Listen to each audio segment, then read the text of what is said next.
What's up, y'all? My name is Ian Edwards, and welcome to the Soccer Comic Rant. And as we got some of the usual suspects, and we got some topics to go through. Man United lose to Bournemouth at home, but I want to analyze this win a little bit more. A lot of pundits are criticizing the way United played, but I want to defend it a little bit at the risk of sounding crazier than everybody else. Liverpool is at the top of the table, and it's been first time they've been there in a minute, like legitimately at a decent point of the season, especially after last season. So are they for real? For real. And speaking of for real, Aston Villa, up the Villa, they just beat the two top teams from last season all in the same week. So you gotta up the Villa and you gotta like show them respect. Just to jump out of the Premier League a little bit, we want to say also up Girona. We'll see if we have time to talk about them at the top of the at La Liga.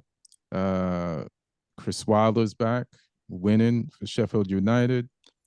Jack Grealish, Man City. We're gonna talk about Man City, and Neil is here, so he's not gonna be here for long. So we definitely want to get his feelings about Chelsea. Who do the fans blame Girona? more, Poch? Why can't I just speak about Girona? We'll talk about them. We'll talk about them. And speaking of Girona, I mentioned something to Lee last week, and about everybody should get them, especially like you're a United fan, should get you a side piece team. So I want to pitch Girona to everybody as their side piece team to have something to root for in this time of dismay. And I think Chelsea fans should also consider Girona as their side piece team. We're going to talk about Southampton, what's going on in the championship, and I got a question to ask about Everton. What do people think if a certain scenario plays out? We're going to talk about Tottenham. They won this week, and I rooted for Tottenham to win this week. I needed them to win because if Newcastle got a point out of that game, they were going to pass us. So I wanted to, at least after losing to Bournemouth, end the week 6. So I have to actually thank Spurs for doing something in for United fans, or just for me. All right. So what's up, guys? We got Lee Hudson, stand-up comic, Southampton fan. What's up, Lee? How you feeling? I'm okay. I'm okay. I'm just recovering from a crazy weekend of football. This weekend was just, I think, the epitome of the fact that anything can happen in the Premier League. It was, I mean, it has been all season. It's been a wild season so far. I think just so much Right. stuff happening. There's never just a weekend where every game goes how you expect it to go, and there's no controversy on refereeing calls or anything. So yeah, just head spinning after a weekend of football like that. Well, you got to thank Chelsea and United for that, because we are contributing to that unexpected results theory that you just threw out. And Nah, speaking of, I expect it from you guys now. I'm talking about the other now, games. now you do, I was just gonna say. but not at the beginning of the season. There was hope. There was hope. We had hope. We had hope. It's gone now. Uh, and we got Neil Chakravarty, stand-up comic, and a Chelsea fan who works for United by the way of Snapdragon. What's going on, man? Haven't seen you in a minute. You've been busy helping Yeah, I've our been team busy, make more but money. but yeah, no, it's good to be back. I at least have some outlet to rant about some of the shit that I keep seeing on a weekly basis at Chelsea. Uh, but yeah, I mean, nothing much has changed. I think the last time we spoke, we're still talking about the same issues that we're gonna talk about today. So Well, well, since you have a limited amount of time, let's go Chelsea first because you lost to Everton of mm, all teams. Like it's, they're at the bottom of the table, but there's a reason why they're at the bottom of the table. If they had the 10 points, would they have more points than Chelsea? yeah, Yeah, they would. All right. So yeah. you actually played a team that's below you that should be above you, and Yeah. you lost to And them. they've appealed, right? So that's kind of fake that they're even below us. I hope they don't get the 10 points back. I hope they stay up. I'm like, it's weird because there's times when I've hoped Everton goes down, but right now, as of this moment, I want Everton to stay up. I want them to pull this miracle off. Like it's this, like, why not be the first team in Premier League history never to go down and also to lose 10 points and still stay up? Like, I want Sean Dyche to get his flowers. And I wanted Rooney to do it when Rooney was at Derby and below. And I'm now that Sean Dyche and the midfield, as long as we beat them, I like them. So let's go. So no, I think they're staying up. Like, well, I think you're fine. Like, Everton are staying up because I think the relegation teams have already been decided. I don't think it's going to change.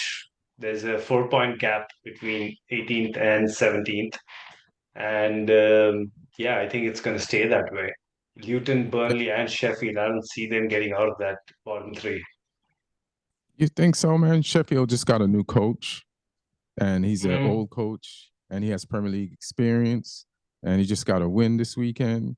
You think Sheffield is like, there's so many more points to be played for. You think Sheffield is definitely going to go down?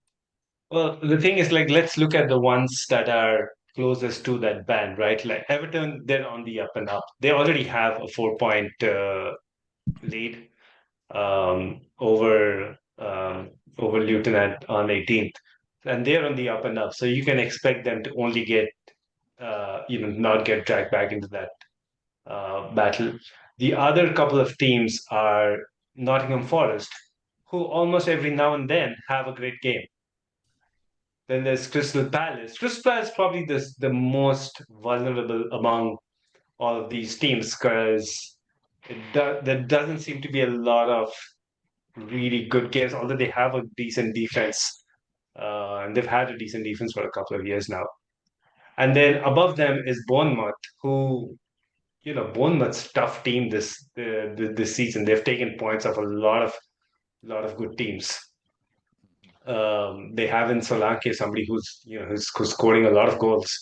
So really, like, who is gonna get dragged back into that? Well, the team just above them is Chelsea. Now that I say Bournemouth, we're on the same points as Bournemouth. So yeah, like, are we gonna?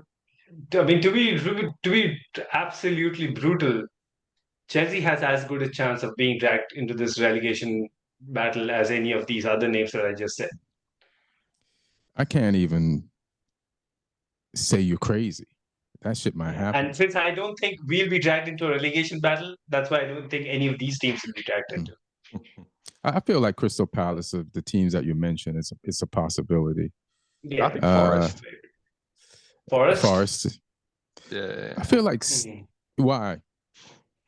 I mean, the game against, I know Fulham are smashing everyone right now, but the game against Fulham was bad, like bad.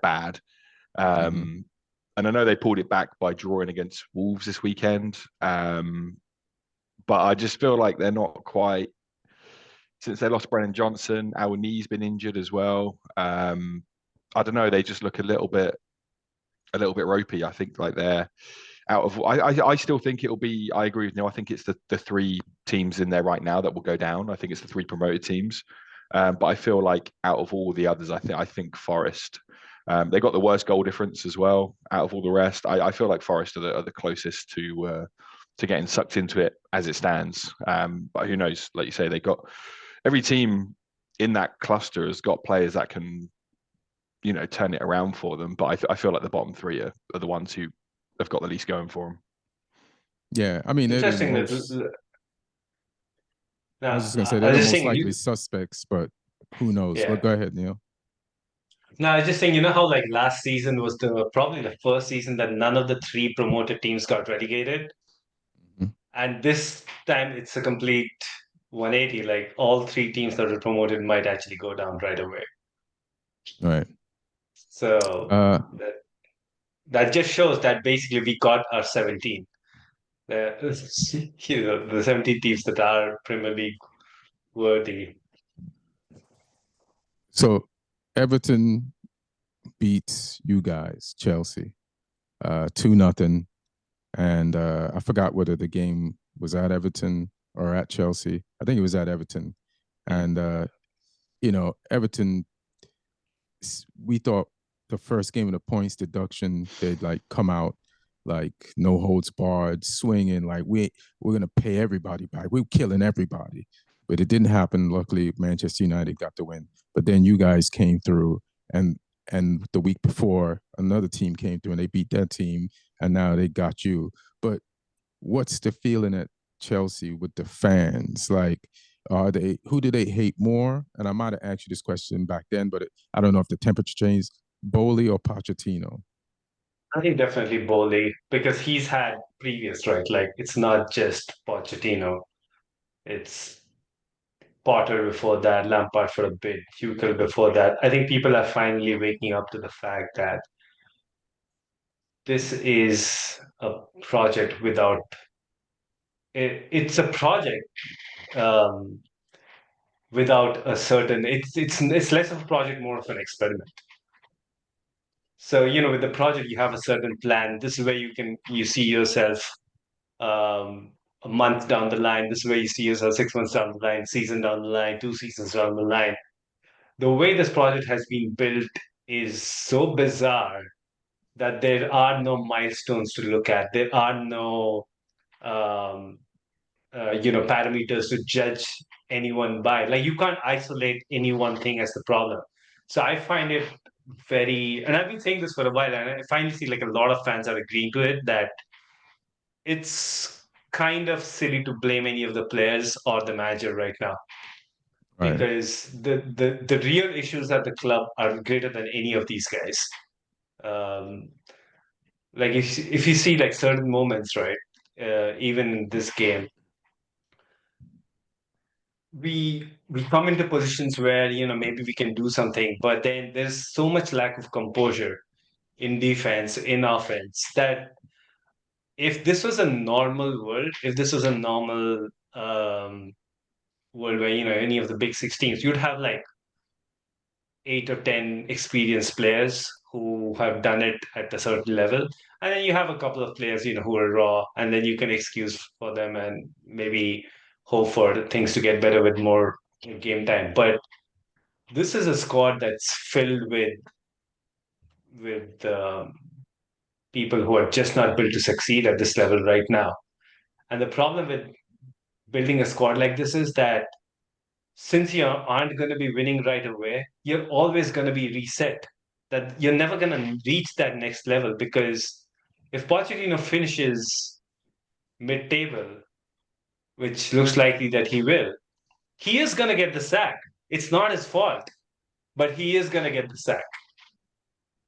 And then you're back again with a new manager starting from scratch. So you wasted now the £1 billion, which hilarious, by the way. That I think there'll be case studies done by this at the best business schools in the world. Like, how do you come into a business and completely go to work with a hammer and sickle and take away everything that's good, and while spending money to deliberately go out of here to make things really bad. So yeah, I mean, the thing is, like, when you look at all these transfer figures, right? Like, oh, so and so 100 million, so and so 80 million, it kind of changes your perspective of what you expect this team to do.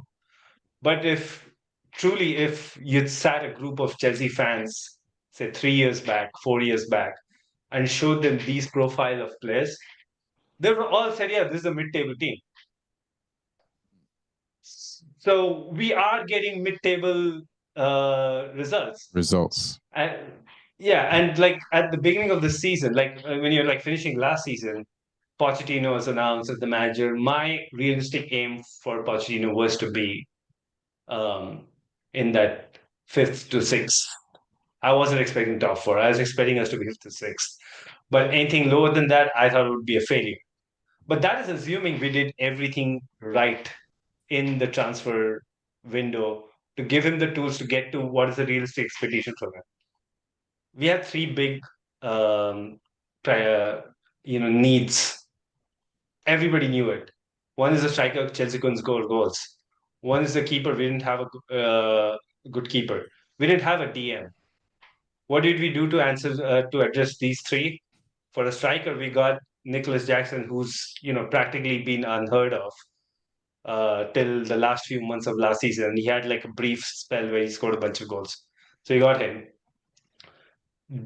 We for goalkeeper, we got Brighton's third goalkeeper, um, and the DM that we got, Caicedo, who I think is a good player. I think he'll eventually go on to have a great career. We got him way after we did such a protracted transfer saga when everybody knew what his asking price was. We got him on after the season began. So entire preseason, throw it in the bin. We made 7 signings after preseason ended. Damn. Like the number of unforced errors this ownership group has made is unbelievable. Like it boggles the mind. Like how can they keep doing like taking just shooting themselves in the foot every single time. Like you're not trying to set everything. Like it's tough enough to be in the Premier League, to win matches in the Premier League. You don't want to throw more roadblocks into your own team's path, and that's what this ownership group has done. So yeah, I guess that's what I say. Like, yeah, like a friend of mine, he is messaging me, and he's like, he really looked like he was desolate. Like, he's like, man, this is draining. Like, talking about football, like it's draining me every week.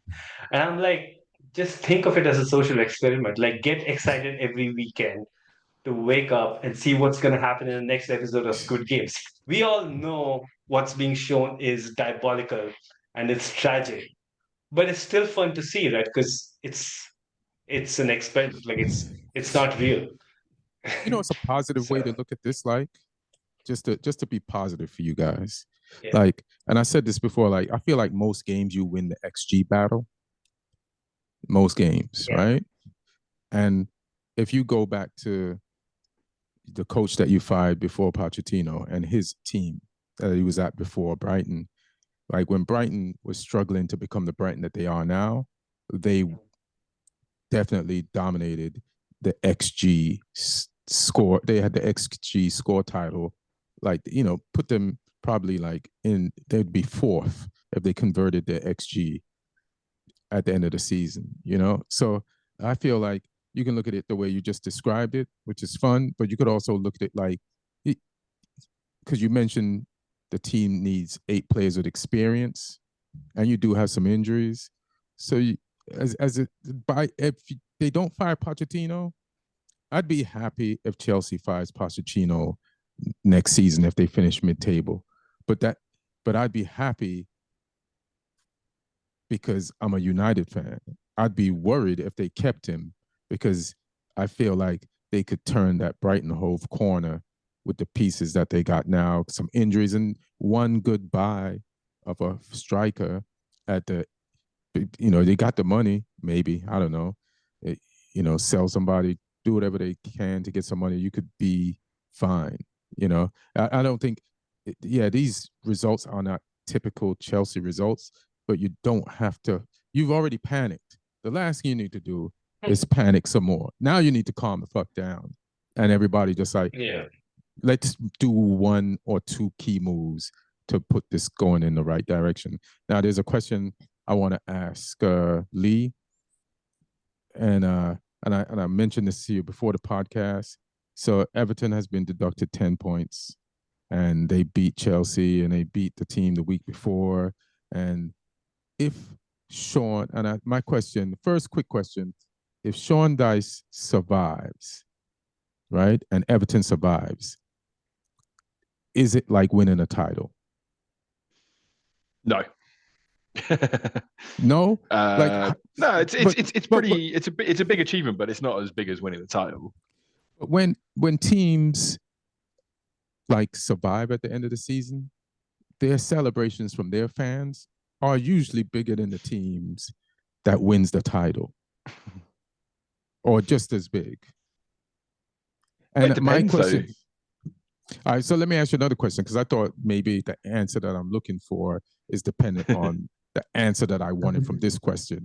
And then you can jump into afterward, Neil, since Lee ruined my thing that I'm going on. But all right, so You wanting to be a Spurs fan, Ian? Why would you want that? So what? Like Lee ruined you trying to be a Spurs fan. Like pick a random event and call it a title. Lee's Oh, I'm having none just of that. well, my thing is this: like, does surviving after losing 10 points in the Premier League, the most competitive league in the world, does Sean Dyche, should he be a legit candidate, no matter who wins the Premier League? Should he be a legit candidate for coach / manager of the year in the Premier League? Oh yeah, I think he is legitimately up there for that. I wouldn't equate it to winning a title, but it's, you know, everything's relative. And I think the only time teams celebrate surviving is if they do it on the last day, because it's just a release in the moment, even if you're a team who should have not even been down there. Or it's because a team weren't expected to. Now that Everton squad, the amount of money that's been spent on Everton, the amount of money that's forced them to have this fine, you know, admittedly it's a harsh one, but they spent a lot of money on that team. And what they've had is they've had a succession of absolutely incompetent managers. You know, they hired Frank Lampard. He spent money, but he made a mess. Benitez should have done better there, but he spent a lot of money, but he ended up making a mess. So for some reason, it just wasn't the right fit. Similar to, you know, what's been going on at Chelsea, where it's a lot of it's been above the coaches. Although I do think Lampard is terrible. And you know, they just had a succession of just people spending money but not doing anything with it. And now they've actually got a manager in who's stabilized the team. Admittedly, this fine hasn't, you know, come at a good time, but it's like they should have been finishing 10 points clear of relegation anyway, with the amount of money that's been spent on that team. So yeah, but we know that that's not the issue, because last year they barely survived, and they had to. Mm-hmm. How many coaches did they go through last year till they got the right one? So they barely survived, and they had to sell their leading scorer to try to avoid financial fair play, which they should have just fucking kept him if they was going to lose 10 points. You know what I mean? In retrospect. So now they're playing the season. So they're in worse position player-wise or personnel-wise than they were last season, when they definitely barely survived. Now they got the 10 points missing. Their leading scorer is gone. Like, you don't think? No? No, I just think it was bad hires. Like, that squad is way better than, it was. Like, I'd say at least 6 or 7 of the teams below them, or that around them in that league. Like, that team should be comfortably mid-table.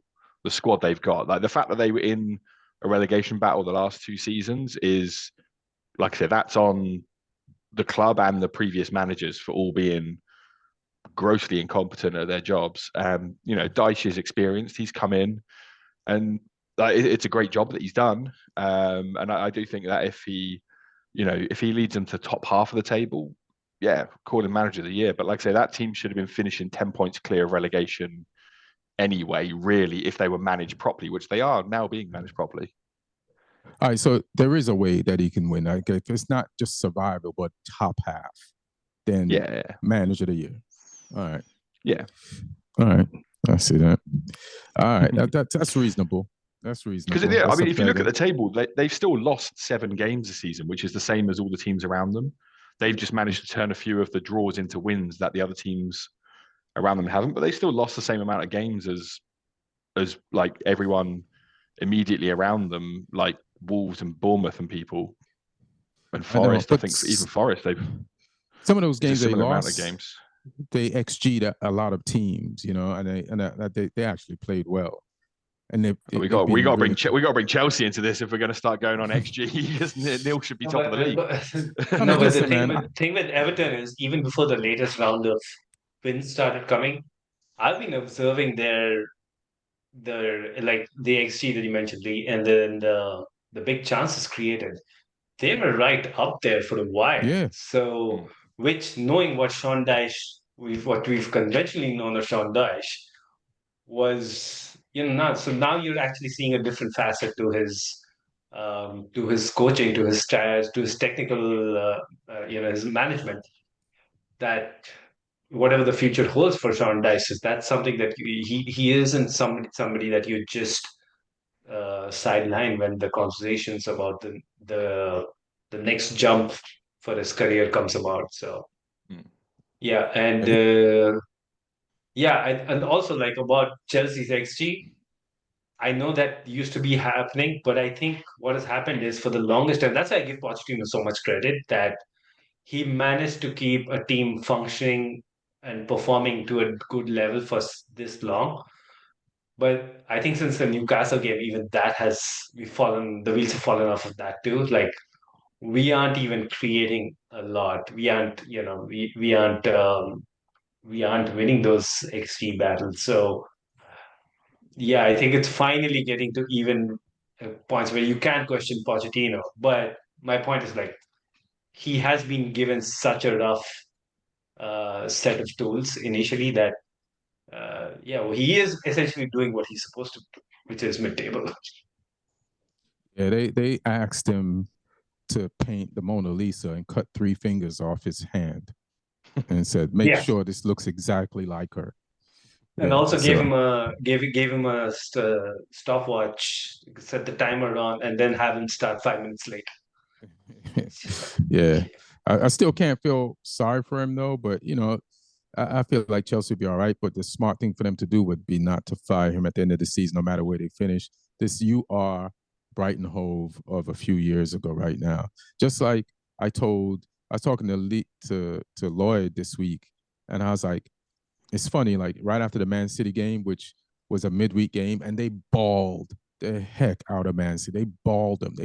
It was so crazy. I was like, who's in whose jersey? This a mistake on my TV. They humbled them. But I was like, hey man, you guys you could be Leicester. You could be Leicester Villa of the season.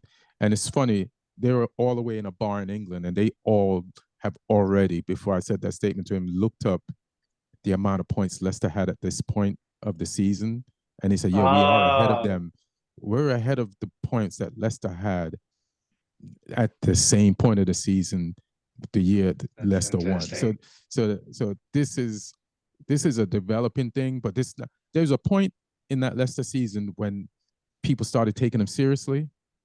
This might actually be an earlier point than the actual Leicester season, when people when was the point of that Leicester season, if anybody can remember, when people started taking Leicester seriously? Because I think did they start taking them seriously after December or before or during? I mean, they were impressive before Christmas, but I think it was sort of around January time, and January, sort of February time, people were like, oh shit, they're sticking around. I think with Villa, it's maybe slightly like it would still be completely, unexpected if they were to win the league, but I don't think it would be quite as big as Leicester, because that team has had money spent on them. They're still not players that you would expect to come together and win the league, but they've got a World Cup winning goalkeeper. They've got a good team of experienced players. They've got a manager who's won more trophies than most other managers in the league. He's won more trophies in his own career than Tottenham have in the last 50 years. But no, it's that I think it would be less of a surprise. It would still be a huge surprise. But I think, let's have a look, because the bookies are the ones who don't lie. Premier League title odds. But I feel like he's also going up against Pep and Klopp, though. That wasn't really the case with Ranieri, because that was the season when Chelsea fell off. Mourinho got sacked mid-season. I think it was still was it still Mancini? Yeah, that was Mancini's last season, right? Oh, sorry, not Mancini. It might have been Pep's first season. No, it was Pep's. No? Pep came the season after that. Yeah. Oh, okay. It was, again, Liverpool. Benitez got sacked midway through the season, so Klopp had just come in. Who else? Who was that? I don't even know. Well, it was still Wenger, but it was,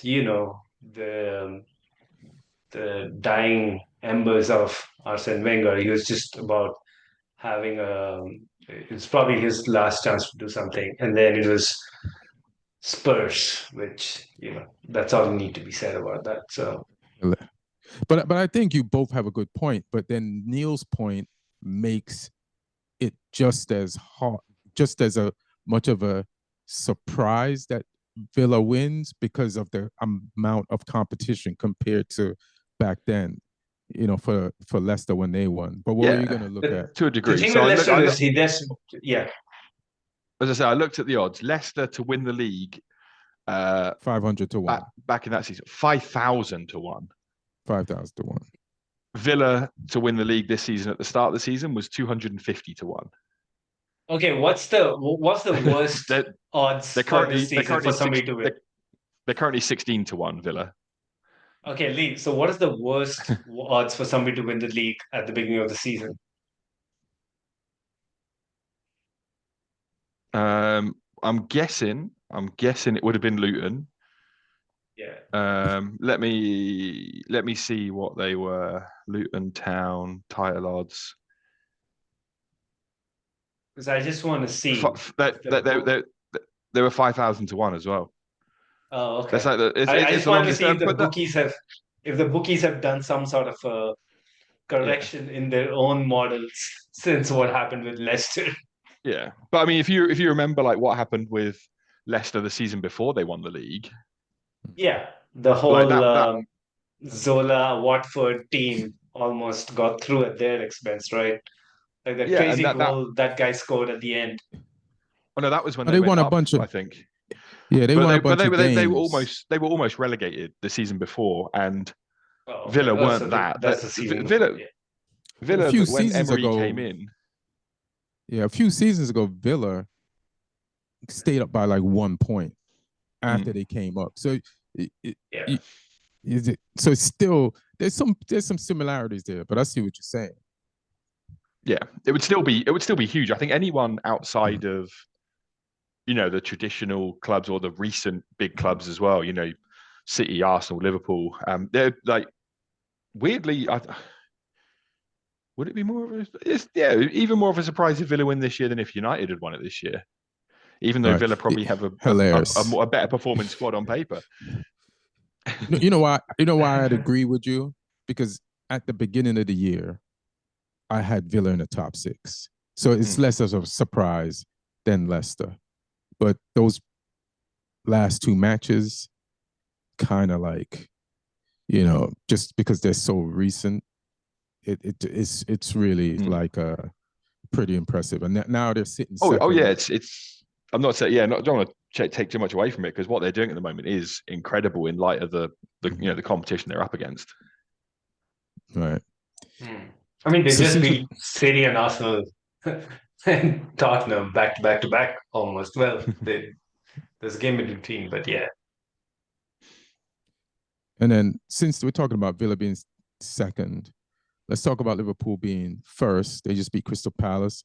Shout out to Mo Salah. He scored his 200th Premier League game or 200th Liverpool goal? I mean, probably the same amount. I don't know if he ever scored one for Chelsea. Right. But so 200 like in the Premier League or 200 in all competitions for Liverpool? Let me have a quick look. Mo Salah 200. I think it's 200 in all competitions for Liverpool. For Liverpool, okay, yeah. So shout out, for definitely that. And I don't want to talk about the game so much, but I want to talk about, first of all, I hate players that dive, especially on a regular basis. I don't care who you play for. If you just always trying to beg to get something, and you're just notorious for it, like I have no time for you. I just detest that. And one of the players that he didn't dive in this game, but so in the Crystal Palace Liverpool game, Mateta got a penalty, and he got a penalty 10 minutes after the incident. And I don't know if anybody saw this, but the game is going along. They're playing. I'm not trying to shit on VAR, but who in the VAR booth hell decided to call this playback? And they go back to the play, and Mateta had already lost the ball when he touched the ball, and then he got kicked after, and they called that a pen. And Crystal Palace takes the pen and goes up 1. So there's that point, but also you can see that same play happen in the Arsenal versus Villa game that we were just talking about, Villa, where Jesus was in the box. He kicked the ball. His Brazilian teammate, Douglas Luiz, hit him on his foot, did touch, make contact, but the people in the VAR booth and the ref on the field was like, it's contact, but it's not enough contact. It's not a significant amount of contact for that to be a penalty, which they need to apply more. Because one of the things, like in the Spurs game, which I told you I was rooting for Spurs in that game, Son gets a penalty. Now, everybody who's commenting on the game is talking about it's a pen, but they're like in the context of it's a pen because Son made sure he made contact with the goalkeeper. It's not like they said the goalkeeper fouled him. They said Son made sure he made the contact with the goalkeeper.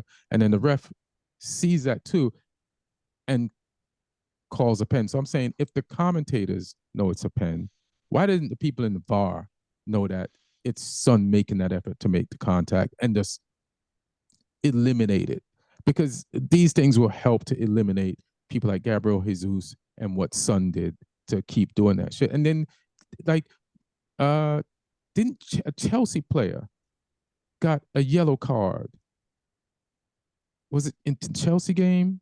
Was it Cole Palmer? Was it Kid? Yeah, Cole Palmer got a yellow card for Newcastle? something really obnoxious. He dived and then changed his mind and then got up. Yeah, no. So what they're saying is you're not even allowed to fall down. Like, he never even appealed for a penalty. He Right. immediately got up and was going for the ball. So we had the ball, and the referee blows the whistle for a dive. That was crazy to me. Yeah. That was crazy to me. But I guess the point I'm making, did anybody see the Mateta foul, and should it have been a penalty, and should they have waited?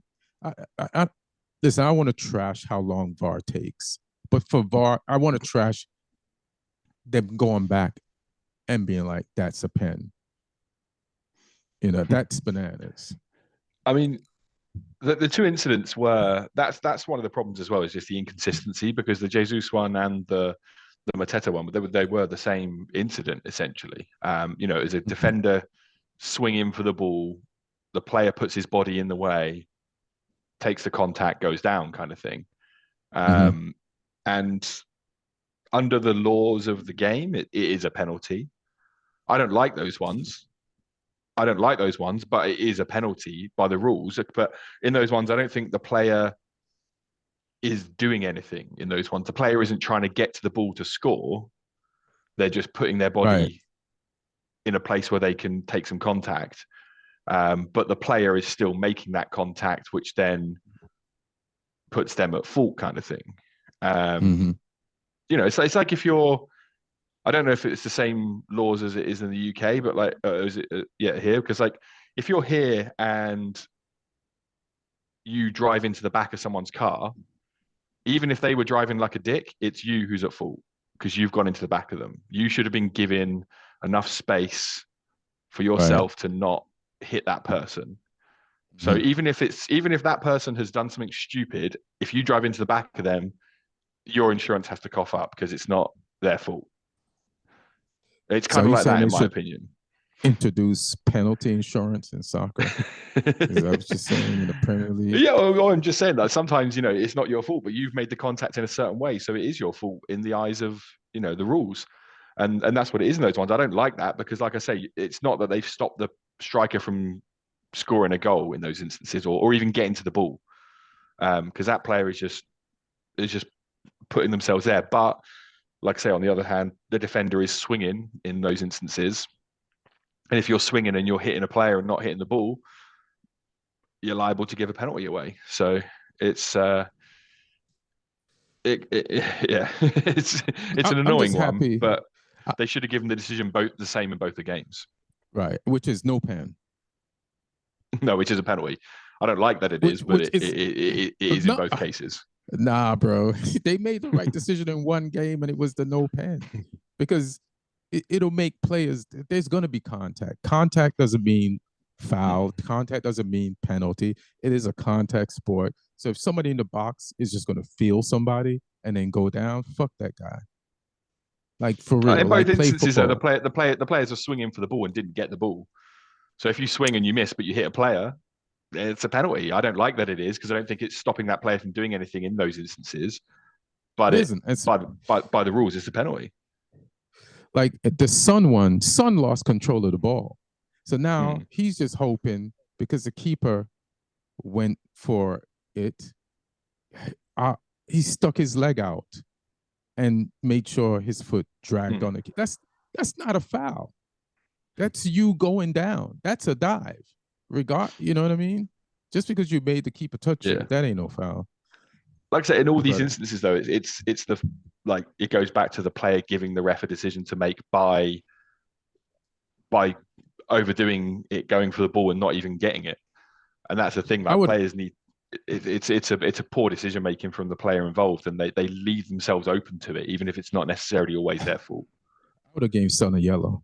I would have been as controversial as hell and gave him Son a yellow. But Spurs won the game anyway by enough points, enough goals. Just trying to see. Guys, I gotta head out. Yeah.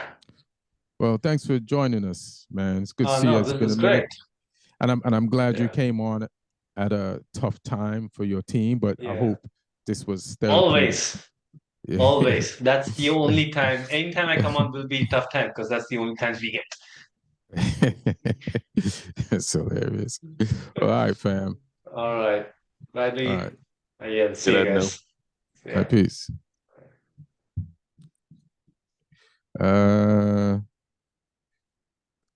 trying to figure out, do you want to talk about Southampton, what happened, and where you guys are in the league this season right now at this point?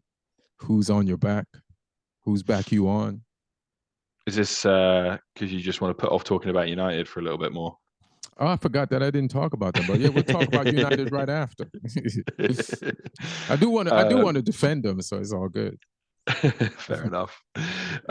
We played Watford this weekend. We were away as well, and we knew it would be a tough game going into it, because Watford had started to put together some good form. They beat Hull before us. They beat Norwich the game before that.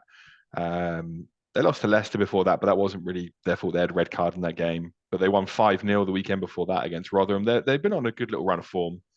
But we went there. We played them away from home. We were missing a few players. We had some injuries knocking around. But, we played okay. Che Adams back in the team, put us 1-0 up with a really good goal. It was a really good team goal. Playing all the way from the keeper. Played it up the field, cross came in, it got headed back across goal. And most strikers, I think, would have tried to snatch at it first time, but Shea was really composed. He took a touch and sort of sold the defender and then finished really well. So 1-0 up, that was just after half time. It's like 55th minute, 56th minute. And then, we looked like we were going to cling on for the 1-0 win, which would have been a great win away from home. And then 95th minute, we concede a soft goal for 1-1, which is really disappointing. Like, to concede at that time in the game is really disappointing. On the overall balance of the game, what do you consider a soft goal? I mean, the keeper should have stopped it. The defender got beaten in the air a little bit too easy as well. It was soft, but I mean, on the balance of play in terms of like chances created and things like that, a draw was probably a fair result. Watford didn't play badly. We lacked a clinical cutting edge, which has been our problem in some other games as well. Like, the amount of times we are holding on by one goal, it's cost us. It cost us when I went and watched us against Huddersfield a few weeks ago, 1-0 up, in control, and then just let it slide. So we need to cut that out if we're going to have any chance of going up automatically. I think it's getting beyond us a little bit now. We're 10 points off second place. Because Ipswich, I keep thinking they're going to drop off, and they're not. They're just winning games with your ex assistant coach in there, Kieran McKenna, doing a great job. So Leicester are still top on 49, Ipswich are on 48, then Leeds in third on 41, and then we're in fourth on 38. So we're 3 points behind Leeds, 10 behind Ipswich, 11 behind Leicester. But yeah, we're 12 games unbeaten though. That's pretty good. 3 draws or 4 draws in that time, and the rest are all wins. So I can't really complain. Like I say, Watford isn't. It's not an easy away game. So we've got 2 games this week. We've got midweek. We're playing Wednesday against Coventry, and then on Saturday against Blackburn. So they're sort of 2 mid-table teams there that can cause problems. So hopefully we can get some wins there and keep the run going. But yeah, it's just Championship games can come in thick and fast. You can't win them all. Well, you can win them all if you're Leicester or Ipswich at the moment, but not if you're us. We need a bit more of a ruthless, like sort of ruthless attitude about our team if we're gonna make sure we go up. I want to ask you about. Damn, my mind is going. Damn, what did I want to ask you about? Shit. I can't believe I can't remember this thing. I was just thinking about it too. Because you were telling me about the distance between, and I was like, yeah, I don't want Southampton to get in the playoffs. And I can't remember what it was. It was definitely. It's probably going to happen to us. Yeah. It's probably going to happen to us. You don't know what it was. I can't remember what it is. Let's go to United, and then we'll see if I can remember what I wanted to ask you while I'm telling you about United. So, and who you play next week? Oh, this is what I wanted to ask you. This is what it came back. So you know how the Premier League has the December games and the Christmas fixtures. Does the Championship have that? A version of that? Yeah. Okay. Yeah, there's plenty of games to get into. We play on Boxing Day. We play once in between, then we play New Year's Day. We got all that stuff coming up. I'm going to the Boxing Day game. We got Swansea. Let me just have a look at the schedule. So we play tomorrow, then we play on Saturday, which is the 16th, and there's a whole week break until the Saturday after. So the 23rd, we play QPR on the 23rd, Swansea on the 26th, Plymouth on the 29th, Norwich on the 1st. So that's like in the space of just over a week, 4 games. Yeah. That's a lot. Yeah, so you do have the same thing. I can check out some of those games too. I have I got the ESPN shows, the Championship games, but I'll probably be too busy with the Premier League games. There's going to be lots. There's going to be lots. What type of mood I'm in? Like I said, like I'm cheating on my wife, so who knows, man? I might be cheating on my wife with one of your teams. So let's go to United versus Bournemouth. So the ex-players, commentators who covered the game, who called the game, the people from the shows afterwards, this is what most of them are saying. Like United did not try, and that Ten Hag doesn't have a plan. They don't see what the style of play United has. I see it. I see what the style of play is, and I also disagree with people saying, and everyone who said, even the fan channels, that United did not try this game. We had 20 shots to 10.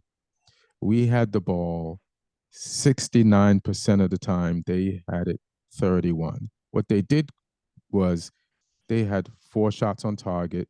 3 of them went in, and we had 3 shots on target. So they were clinical, and they countered us. But we control the game, and sometimes you could lose games you control. So I know the fans are angry that we lost at home to Bournemouth, and ex-players are angry that we lost at home for Bournemouth. But let's not blame the players for actions in past games or the way they lost past games and put it on this game. We actually did and were creative in this game and did create pretty decent chances and good flowing football. What the mistakes that Ten Hag made is a mistake that I pointed out even last week when McTominay scored 2 for us.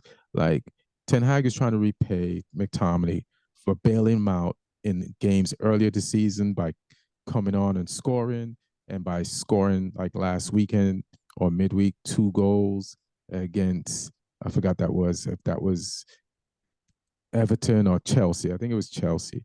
And it's like, but here's the problem with McTominay. He's good offensively, but when it comes to helping his team take the ball out the back and build from the back forward, he ain't about that life. He don't want the ball when he's facing the goal, his goal, and a man on his back. He ain't about that. He don't want no parts of that. And you have to do that more than you put in that position, more than you are put in the position to score. So when I look at Decore at Everton this week, and I watched the highlights of that game, I said, oh, that's what we wish McTominay was, because Decore can do both. He can score for you, which he scored for Everton this weekend. He's actually probably their leading scorer, and he's a midfielder, but he also is very good defensively. And that's why I'm not impressed even when McTominay does good, because we've had offensive, defensive midfielders that do both before. You talk about Giggs, Scholes, Beckham, and the name goes on. So I'm not impressed by a few goals from McTominay. If he doesn't do the other part, then he's not for us. He could be great Premier League player for a mid-table or 10-5 team or anything below that too, and have an amazing career and be well loved and be that guy. They'll be like, man, he never got a chance to play at the top. But at the top, he ain't about it, man. He has more confidence in front of the opponent's goal than he has receiving a simple ball. Like the first goal that Bournemouth scored this weekend, it was all mostly on McTominay. Yeah, you got a ball that was lobbed to you, but you had enough time to either just flip it to Shaw or whoever was running wide. You had a man open. Like, you let one opponent mark 2 men because you misjudged the bounce, because you were in your head and you were panicking about this guy on you. But if you just get to that ball because you were there first, you lost a 80-20, bro. And I'm giving the other guy the 20. It was 100-0. You lost 100-0. And you could have flipped that ball to your player on the right. The guy that came to mark you would have been out position, press broken, and attack on. So what Ten Hag is doing is he's playing a system, but he's putting the wrong players in the system. As far as the system is concerned, I don't like the system, and it's off by just one defensive midfielder. Like, play Mainu and Amrabat, play Casemiro and Amrabat, play Casemiro and Mainu, but play a 6 and an 8, but don't play an 8 who's really just doing the job of a 10, or else we're just open defensively and we're gonna lose. And that's why we ain't even tying. We're either winning or losing. Either our attack is on when we get the extra man flooding in the box, and if McTominay or whoever's playing that role scores, then we win the game. But if they don't and we're open, then the team that we play against can get us. So, but I'd rather us be more defensive and be difficult to beat, and then, figure out the forward situation, just getting that extra goal. And then our right side of attack is just, it's just mute. Like Anthony, he won't even take the easiest pass there. Like, he'll see the overlap and he could flip the ball to whoever's overlapping, if it's Delort or Wan-Bissaka, and he'll like look at it and then cut in, and then we're gonna lose it somewhere in the muddled middle. So it's like, so the only attack we have is down the left. The only attack we have is down the left. So we got players that's supposed to help us play out the back that can't help us play out the back. We want to play transitional football where we turn the team over early, and we can do that. But if we don't get the goals out of that, then what happens is what Bournemouth did. On the kickoff, Bournemouth had to kick off, and they kicked the ball out. So it was a goal kick. They know we ain't going to kick it long, so then they set the press. And then they set the press, and they eventually dared us to try to take the ball out the back, and they got the first goal once McTominay refused to want the ball and thought he could trick us into believing that that ball wasn't a good pass, gave it up, Solanke, goal. And I've always respected Solanke and Billings as really skillful football players. They play for Bournemouth, and a top team should buy those players next year because they're high level, they're skilled. So that's my thing. Yeah, we still lost. Ten Hag did make mistakes. He's got to be more defensive. You can't rely on McTominay. I don't care how many times he saved you. He's probably hurt you more than the times that he saved you. Or it's even, but it doesn't make people feel like we have a system of play when we do. It's just not working because they're wrong. You're employing the wrong people to do it. So that's what I had to say.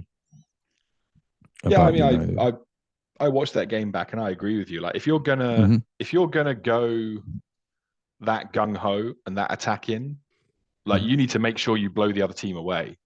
Right. Like you can't put a lineup that attacking out and not score. Like it just fundamentally shows you that you've not got the players to do what you're trying to do there.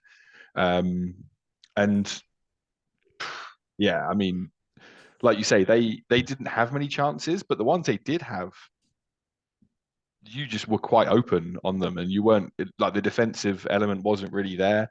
I mean, I like Luke Shaw. I think Luke Shaw is one of the best left backs in the league. As a centre back, he can do a job against some teams. This wasn't necessarily one of those teams because, like you saw when Billing just beasted him at the back post for that header. That's not like, you could tell he's not a centre back in that moment. He's a strong guy, but he's not that guy. And Billing is a big dude as well. So I think a lot of people would struggle against him. But his body shape was all wrong. Like he was purely looking at the ball. And like when I've coached centre backs, the thing is when you're defending a cross, your body needs to be open so that you can look over your shoulder and see you need to be able to see both ways. If you're just looking at the ball, you don't know what's behind you. And that's when someone will just come over the top of you. Because even if like Billing is bigger than him, like if he's open and he sees him coming, he could even like bounce him away and give him a nudge or something and get up higher. But he was just sort of waiting underneath the ball, almost waiting for it to come onto his head. He didn't even get off the ground really. Because he was just expecting that he could like defend it without knowing what was coming over the top of him. So yeah, you could tell in those little details that he wasn't quite cut out for playing centre back in those moments. Like I said, he's a competent centre back. There's a lot of stuff he can do in that position, but he's not naturally of that position. So you could tell that. I completely agree on the midfield thing as well. Like if you're playing that system, you need at least one pure out and out like destroyer in there that's going to protect the defense, that's going to just mop up and then play the ball forwards and not leave their position and leave that hole open in front of the back four. So yeah, I mean, I don't know how they'll solve that. I mean, I think it's hurt you guys this year that Casemiro isn't at the levels he was at last season.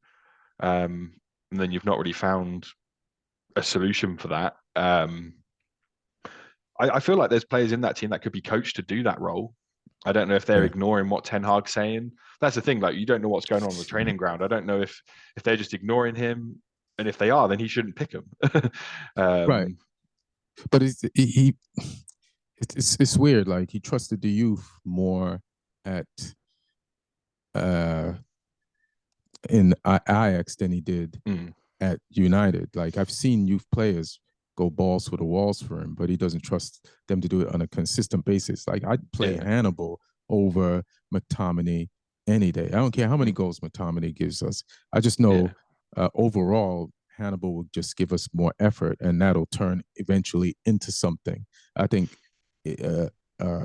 McTominay has proven that he's inherently afraid and loses his composure in the defensive end of the pitch if he receives the ball. And it's just what it is. It's just who he is. It's too painful to watch him change. He's been that person too long. You know what I mean? And we also missing Martinez, who helps you play out the back too, for a team that wants to play out the back. And then I have to give Harry Maguire credit.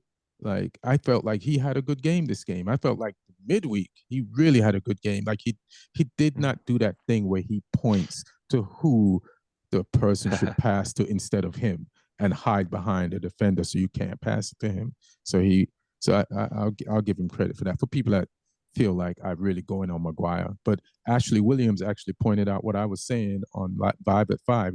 He says, I'm a defender.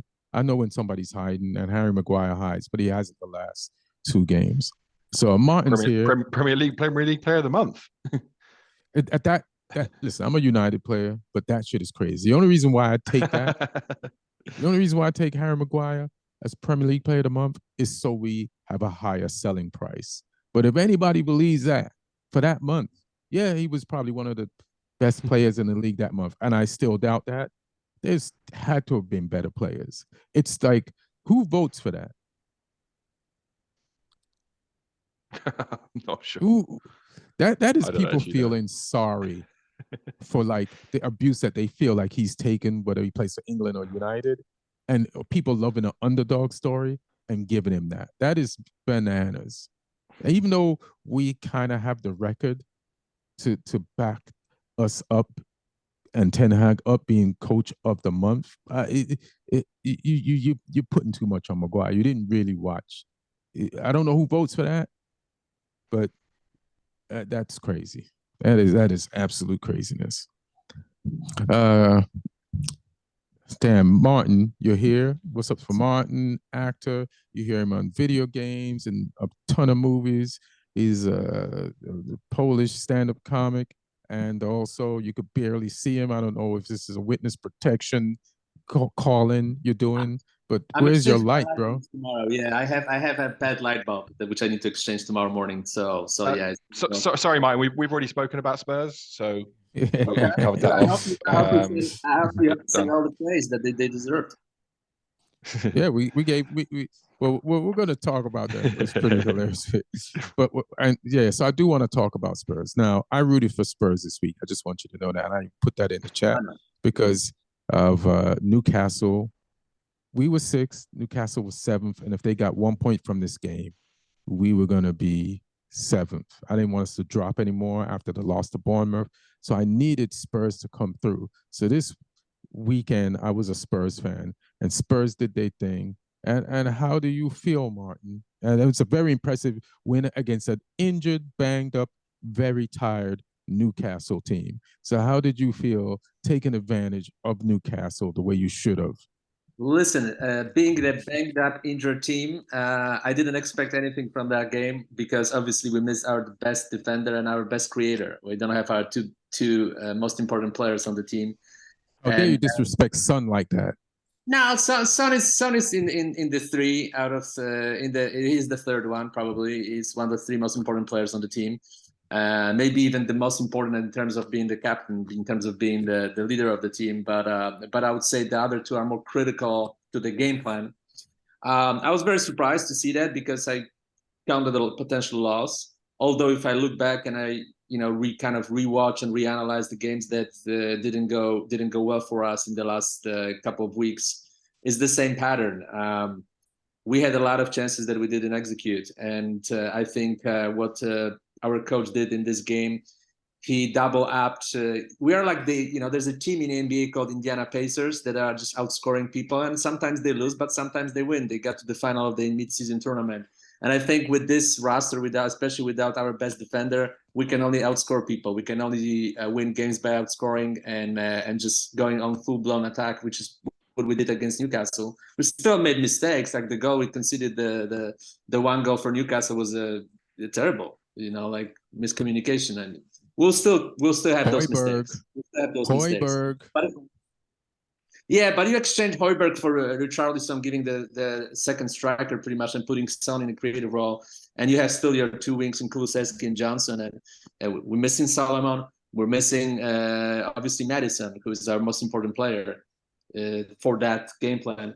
So that was very, very, very tough. And our main defender, who was covering a lot of other people's mistakes, covering a lot of ground, and now we see the difference. It's a huge difference. So we can only outscore people, and that's what we did. We had over 20 shots on goal, I think. We had a lot of really good attacks, but that was the same against Aston Villa. We had over 20 shots against Aston Villa. It was a very unlucky defeat. It was a very unlucky defeat against Wolverhampton. Listen, against West Ham, maybe we kind of gave the game away, but maybe we deserved what happened. But still, I mean, there were some unlucky results. And there's something set to be fixed. Højbjerg cannot be in the creative role. He cannot be. And I think our manager realized that. And we'll probably lose some games, but we'll be one of the most exciting teams in the league to watch. And that's for sure. And it's coming not just from me as a fan, but it's coming from a lot of people who tell me, you guys are fun to watch. And we are. Well, you were fun to watch this weekend because I didn't want Newcastle to win.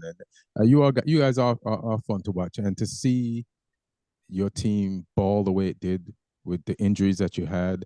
And I don't even think Newcastle is that injured as much as like Joe Linton. And what's the other? He scored a goal. Joe Linton scored a goal. Yeah, he scored the goal. Who's the other Brazilian that plays for Newcastle? Say again? Guimarães.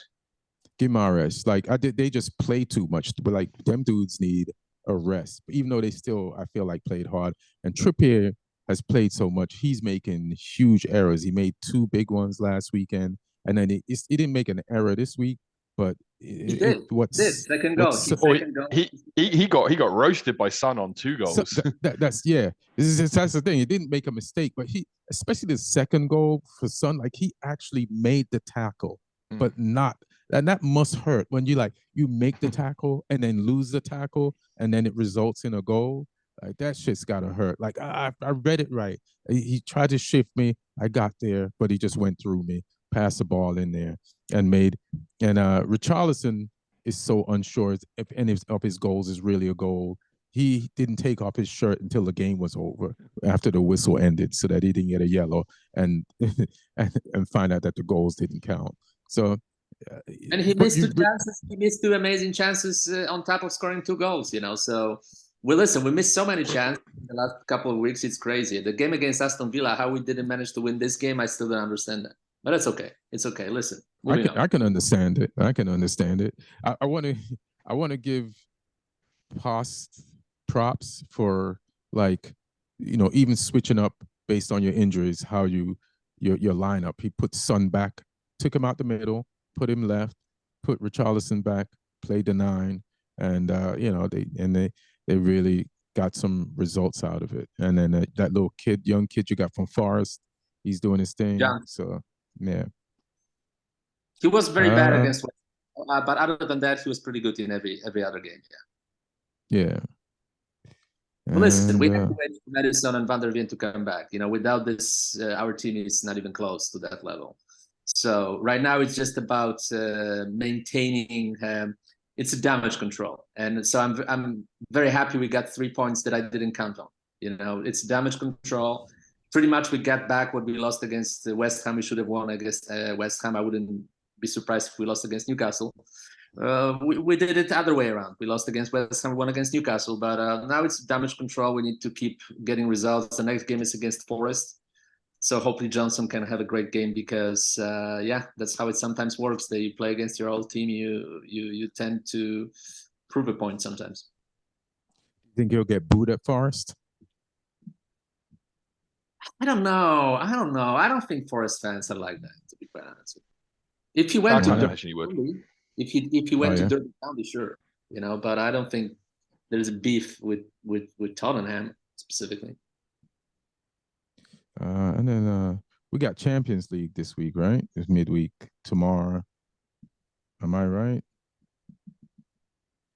Let me have a look. Something's coming. Ball is goddamn crazy. Yeah, I'm pretty sure there's European football this week. So I just want to cover. Sort of point out how nice it is that Martin didn't show up for the 6 games Spurs lost in a row. We didn't lose. Or didn't win, sorry. The 6-game non-winning streak, and then the 1 week when they win, he just pops back up. 5-game no win. 1 point out of 15. One win, 1 draw, 4 loss.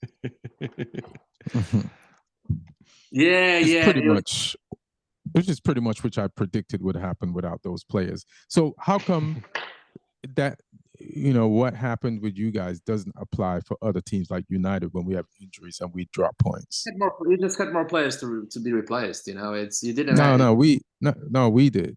We had the same amount or more, bro. Yeah, but you had a bigger roster. You could replace these people. We cannot really replace them. That's the problem. We had the injuries.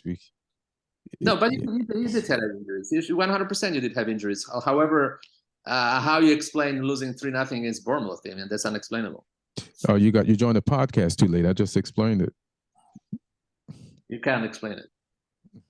Oh, I did. You just listen to the podcast tomorrow or tonight when it goes up. I'll give it a shot. Yeah, give it a shot, man. You there's some useful information in there. You shouldn't 100%. You shouldn't be. Tomorrow, United versus Bayern. Oh, well, before we even do Champions League, what the hell's going on in the Turkey League? Does anybody know? The Turkish League, like they're gonna ban fans from all their games, and then something else is going on. Did anybody see that? I've only heard like little bits. I've not really, Was it into it. So what? Was it in Greece or in Turkey? I thought it was Turkey, but let's see. Is it Greece? I thought it was Greece, but maybe I'm wrong. Yeah, you might be right. Which wouldn't surprise me because I went to a couple of games when I was in Greece, and it was unbelievable what I've seen.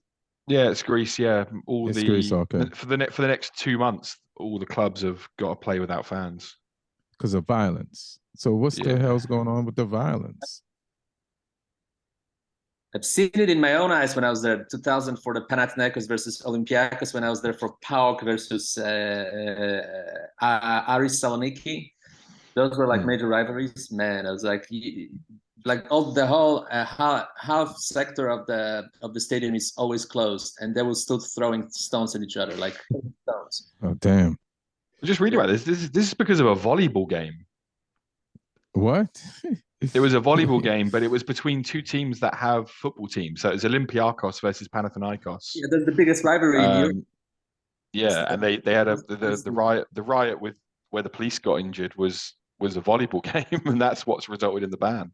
Yeah, it's an absolute hate. It's an absolute hate. Like the guy who went from Panathinaikos to Olympiacos in I think 1999, they burned his car, they burned his house. So yeah, I mean it's complete hate. Oh, yeah, it's intense. They hate each other. Those fans really hate each other. Damn. I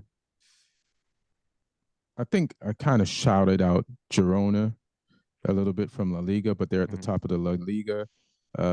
They came Big up win. in 2016 and then went back down and then came back in 2022. And they've been like second or third for most of the season, 16 games in. And then this weekend they went to Barcelona, the champions, and beat them. And now Girona's at the top of the league. So for people, and I might have said this in the intro, or I might have said this before the podcast started, but if you're a fan of Chelsea or a fan of United, and if Spurs gets any more injuries and go on a bad run, and you need a team to like root for, that doesn't affect your team or just make you feel good about football, Girona is a good side piece team. You know what I'm saying? So every week, because of the way United season is going, I'm probably going to try to find a side piece for United fans so that they still can enjoy some form of football. So holla Girona, and keep doing your thing out there. It'd be great we were talking about Villa being the Leicester of the Premier League this season. Girona could be the Leicester. You know, like what would the odds be if? So, what's the odds of Girona at the beginning of the season? Let's see what that is. Let me have a look. Girona title odds. Start of the season. It's not always easy to find. Right.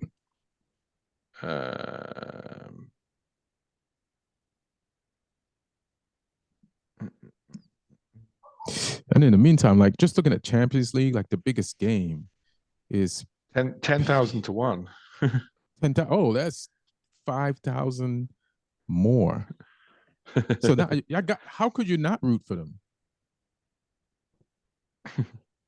How could you not root for Girona to win it? I'm a Real Madrid fan, but well, I'll tell you guys one thing, because as a matter of fact, this morning when I was eating breakfast, I played a video where people are talking about Barcelona and them losing 2-4. Obviously, Lewandowski is being criticized because he aged a little bit in the last this year. He's not performing at the same level. But some people say it's because of Xavi and his light training sessions, and a lot of players have really took a major step back. Kunde is a much worse player this season, and pretty much that you could hardly recognize him. And there are some other players like Araujo who took like a major step back. So Xavi is being criticized, and people pointing out that he came from Qatari league, that he didn't have experience with a major team, and it was a sentimental choice because he was friends with some players. But they criticized his tactical knowledge, and they also criticized the fact that he fraternized with a bunch of players, and they had very light training sessions, so they're pretty much physically not very well oiled at this point of the season, and it shows in some games. And they're not now. I think they're fourth in the league and not playing good football at all, and they're exposed by Girona. And Girona, it's an interesting proposition because they pretty much got a couple of Ukrainian players from Ukrainian teams when the war started. Cheaper. So they have like really good Ukrainian players who play for them, and they got a bunch of rejects from other teams, like veterans. Stuani played for Middlesbrough. He's 39, I think. He scored the 4th goal against Barcelona. Then you have Daley Blind, sorry, not Danny Blind, his son, who played for United, who played for Ajax, and he's kind of past his prime, but he plays fantastic this season. And he's original pacemaker. Yeah. Then you have Garcia, who was kind of a failure at both Barcelona and City, and he's playing extremely well. So, well, they've got a former Tottenham and Southampton goalkeeper as well. Yeah, Gazzaniga. They have Gazzaniga, who was our 3rd goalkeeper. So, but that's one thing. Props for Girona, but a lot of people in Spain, a lot of media in Spain are criticizing Xavi, that his flaws are showing this season as a coach. So the guy that won them the league last year, yeah, is it's no good. Like, let me ask you, why would you want to be a football coach? Like, why? Like, even with Ten Hag, the shit that he was getting at the beginning of the season from like not even the fans, but just the media. And then like in Barcelona, everything is just so critical. I wouldn't. It's like Xavi has won you everything as a Barcelona fan. He won you the league last year. It's 16 games in, you're 4th. You know, any typical football season, no team leads from the beginning of the season to the end. So it's just diabolical, the hate that a football coach, like, how is football even fun in any level? That's the football. That's the football fan mentality, though, isn't it? If you're not doing great, you're doing shit. No, but they're not the fans. Like, the fans are behind Xavi. The fans are behind Xavi. It's the media. They're saying that he's just not a very good manager tactically, and pointing out that some players are out of form because he doesn't train them hard. That's the biggest.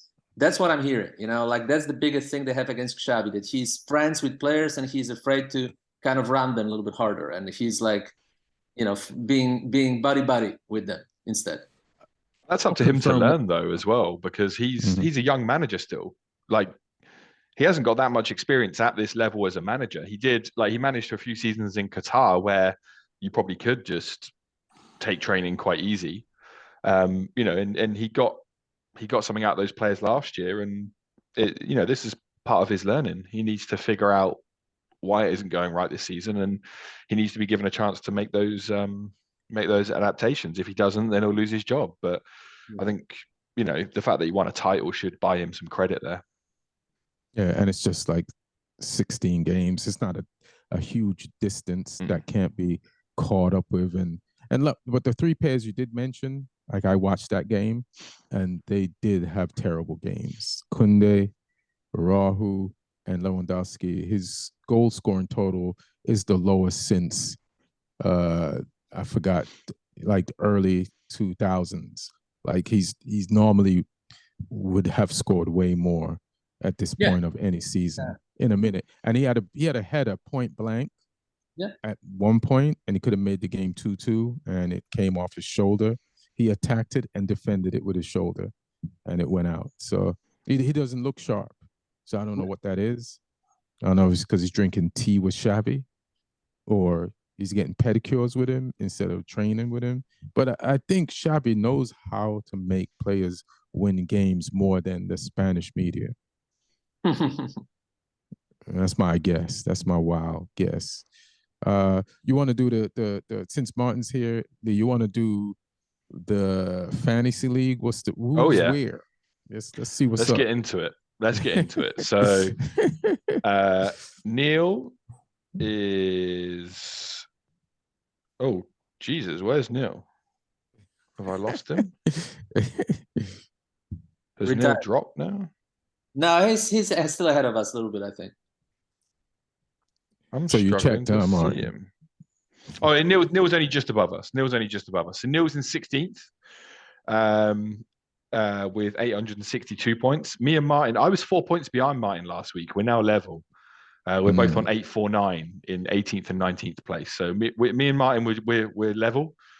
So there's a chance for one of us to pull clear. But I think we got similar-ish teams, have we? No, we got different players. We still we're on the same points. So yeah, we're 18th, 19th. Neil is 16th. And top right now, we got joint leaders right now. Everyone's like joint positions in this league right now. It's we've got Ahmad Zekri and also Joey Duda as well. Oh, Joey! What up, Joey? Yeah, right. Joey's up there. He's doing it this year. He got 70 points this week, which is quite decent because a lot of people. I think he might have got the most points. Yeah, he got the top points, which pulled him up there. He captained Salah, which good move. He had a few high scorers in there. You have McGinn from Villa, who's doing stuff right now. So yeah, Joey Duda and Ahmed Zekri, congrats, top of this game week. Congrats, yo. Joey, if you win, you get to come on the pod. Whoever wins gets to come on the pod. How about that? That's the bring him on, say hi. You could come on, say hi. That means I have to if I win, which I will. I have to. Yeah. How many points is Martin behind? What's the odds on Martin winning this league? What is the bookie say? I was pretty close last year. Now this year I made some bad choices. We're within 80. We're within 80 points at the top. It's 929 is the top, and me and Martin are on 849. Double games. 30 games. When we go to Christmas, the Christmas games. always decides everything because we have double games, triple games, whenever. And so that's when you kind of shoot your shot. But I'll tell you this. I was just as unlucky as my team because whenever I buy someone, he gets injured. I just bought on Saturday Douglas Luiz for the next week, and he got injured before I could even use him. So that's my luck. Douglas Luiz? Which Douglas Luiz? From Villa. He played this weekend. Yeah, but he's injured. He's not going to play next weekend. Ah, shit. I bought him when I was watching the game because I'm like, oh, this guy plays very well. I'm going to buy him. And he's not going to play the next game. So. Well, shoot. Just buy whoever Joseph Duda got because his players are doing well. That's what I'd do at a certain point. If I was there, I'd just switch to whoever they got at the top. I'd get their players. Then you ain't never going to catch them, though. Exactly. You're only ever going to do as well as them. You got to find those differentials. Yeah, then you find like that one that those two players that they don't have that is going to add more than that they got, and then boom, you're right in there. So there you go, guys. That's how you win at fantasy football from the sidelines. Well, Yeah, you can still join. You can still join us. It's never too late. what that? So I'll I can still join. It's not too late to join the relegation battle in the fantasy league because that's where I'm going to end up. Well, thank you guys for joining. You got anything you want to plug? Mention MLS Cup? Did you guys talk about MLS Cup or not? Oh no, go ahead. Talk about it. LAFC lost. Well, LAFC lost. They lost. Columbus. And what was the score of the game? Columbus won 2-1, and they had this guy who played in Premier League, Chucho Hernandez. He was I think the player of the game. He played I think for Wolverhampton, either for Wolverhampton or for Hull City. He played for one of those teams in the Premier League. So congratulations in Columbus. And it was played at Columbus, right? Because they had the best record of the season. Was it? I think it was played at Columbus, yeah. In Columbus. So congratulations to them. And sorry, LAFC, but you made it to another final back-to-back. Excuse me. And Chiellini, sorry you didn't win this year. But shout out to Seth and the crew over there. So keep making your dope ass gear though. I'll tell you that. LAFC has some of the best football like merch that's on planet. Next year will be interesting because Inter Miami already confirmed they got Suarez. So they'll have Suarez, Messi, Busquets, Alba, potentially Sergi Busquets, the fullback. So they will have that way 5 guys from Barcelona, from the old Barcelona team. Are they gonna get our ex-coach? Are they gonna get David De Gea? No, I don't think so. That was a rumor, right? I don't think they have that much money. I think because they signed Suarez, they can maybe sign someone for cheaper. But I don't think De Gea will play for $300,000. Yeah, that salary cap's going to be getting close. Yeah, that cap is way over. It's got to be. Unless Messi is like funneling those players' money out of his money. You know what I mean? Like he can. Yeah, he's always paying. He's paying for dinner when they're going out. Yeah. Restaurants that they own. Yeah. It's not like David Beckham doesn't have any money, but yeah. Right. There's one team I'm paying attention to next year in the MLS though. That's Portland Timbers. Why? Oh yeah, why? Because they got Phil Neville as manager. Really? Are you kidding me? Why? That's crazy. That's a good they won the title. It's insanity from them. They're never going to win another one. I'm looking forward to seeing if my theory that he is an absolute clown is proven right again. I think my friend is one of the strikers for Portland Timbers. He's a Polish striker. He might have left now. Tell him to get out if he hasn't already. If he stays, I'll have an update how they train and how they work together. Hilarious. I was going to tell you, Lee, that Phil Neville has been in the studio for the Premier League, the NBC Premier League show, like all weekend. So it's almost like he'll do a job like this to get a job like that. To like, he knows what he's talking about. He was one of the also people that was talking about the lack of effort that Manchester United players put in this weekend. Meanwhile, it was the complete opposite of that. It's like you don't get 20 shots on somebody's goal and control of get the ball 70% of the time if what you're saying is right. So it's just, yeah. Good luck, Portland. It looks like the Polish guy is still there. Martin, is it Nizgoda? Yeah, Nizgoda. Yeah, tell him to get out soon. Otherwise, because I know some people like that have been like near things where Neville's been coaching, and apparently it's just all stories about the United days. There's no actual coaching going on. It's all when I was at United. When I was at United, apparently, like players used to just roll their eyes, like, "Oh, here he goes again." Like he couldn't actually coach without just telling United stories, apparently. And I'm sure that's enthralling for the first week that he's working with you, but after a while, it's got to get boring if he's not actually giving you any decent coaching. So That's good luck, Portland crazy. Timbers. At least you can't get relegated. That's why he's coaching in the MLS, because he can't get a relegation on his CV. That's why he'll never come back to Europe. Pretty hilarious. You think Messi has second thoughts? He wants to join Timbers now because of Phil Neville? Oh dear. Oh man. Well, thanks for joining, guys. It's Christmas time, everybody. Merry Christmas. These are all going to be Christmas episodes. They're going to be Christmas football. Everybody, you know what I'm saying, just enjoy each other. Thank you, Spurs, for keeping us 6. I'll take that as like one of the days of Christmas gifts.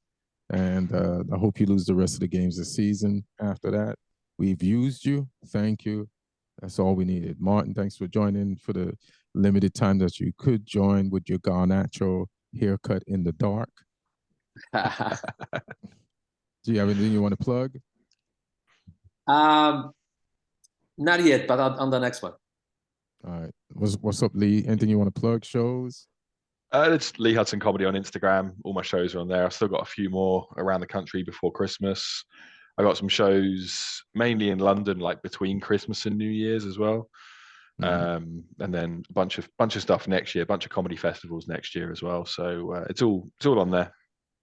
All right, dope. And yeah, if you're listening on Spotify, thank you. iTunes, thank you. Omni Studio, thank you. You're watching on YouTube, thank you. We love you on all the platforms. Like and subscribe, comment. We also have a soccer comic rant on Instagram, and you can see the clips from the show here. You know, we generate some really good clips. So check them out, tell people, and we love you. Be good. Merry Christmas. 1.